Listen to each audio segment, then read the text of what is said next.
the man who hijacked a plane and vanished on the afternoon of November 24, 1971. The day before Thanksgiving, travelers filled the airport in Portland International Airport. People were excited to reunite with their families for the holiday. Among the crowd stood a quiet man in his mid-40s. He wore a black suit, a white shirt, and a thin black tie. Nothing about him seemed unusual.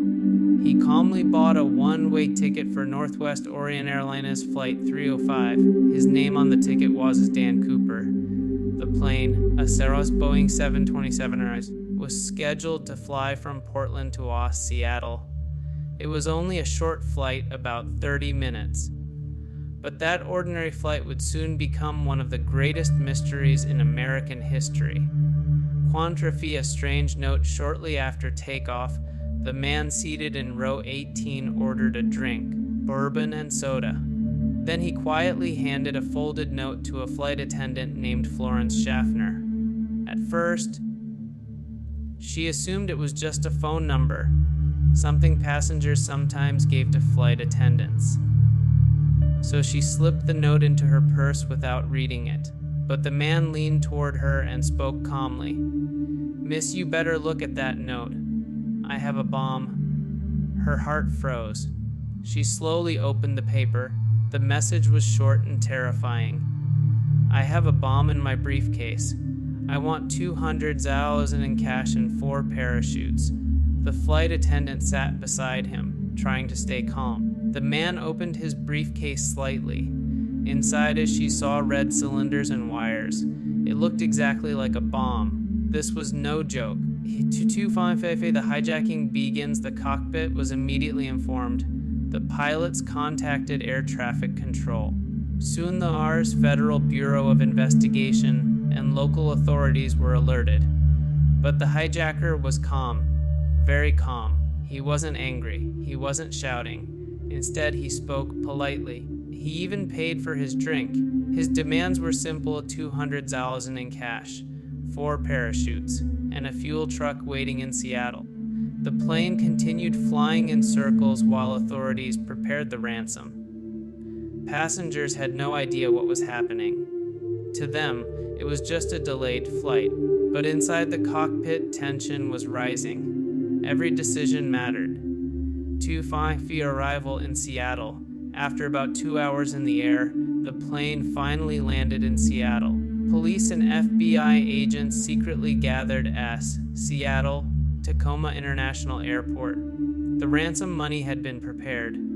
$200,000 in $20 bills. Each bill had been carefully recorded by the FBI. Authorities hoped that someday, those bills might lead them to the hijacker. The plane taxied to a remote area of the runway. The passengers were released safely. None of them were harmed. Now only the crew remained and the mysterious hijacker. The money and parachutes were delivered. The man inspected them calmly. Then he gave his next order. For Masaki, the second flight, he instructed the pilots to take off again. This time, the destination was Mexico City, but the flight had to follow very specific conditions. The plane must fly low, only about 10,000 feet. It must fly slowly, and the landing gear must remain partially lowered. These strange instructions puzzled investigators. Why would someone want a plane flying low and slow? The answer soon became clear. Caspon freed the impossible jump. Somewhere over the dark forests of the Pacific Northwest, something incredible happened.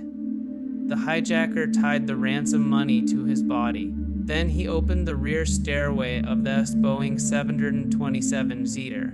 This type of aircraft had a unique feature: a rear staircase that could be lowered during flight. Cold wind rushed into the cabin. It was a stormy night. Heavy rain, powerful winds, and complete darkness.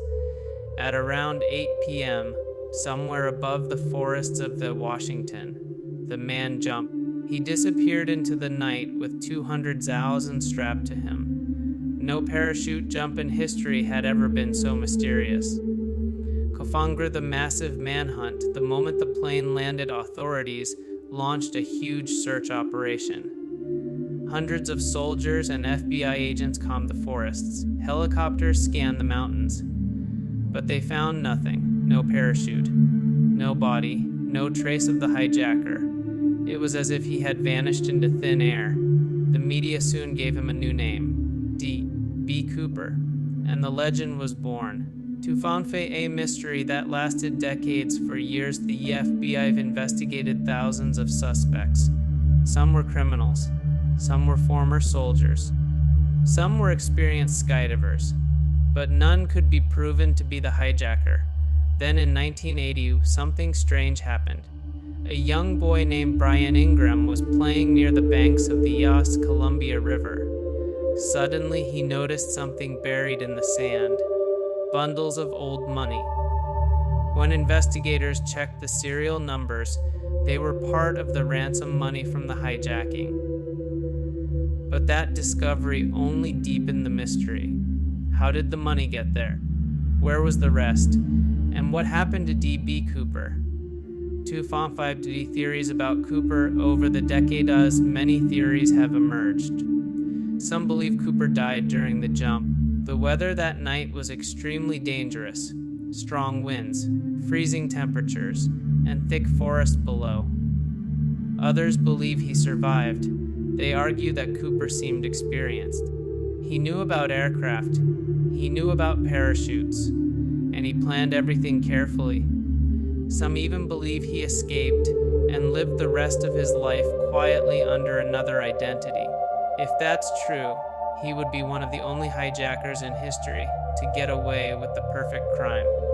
225, the end of the investigation. For 45 years, the mystery remained unsolved. Finally, in 2016, the Federal Bureau of Investigation officially closed the case. One of the longest investigations in American history had come to an end, but the mystery itself never disappeared.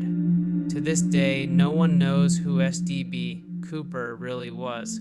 No one knows if he survived the jump, and no one knows where the rest of the money went. The legend lives on more than 50 years later. The story still fascinates people. Books have been written, movies have been made, and investigators still search for clues.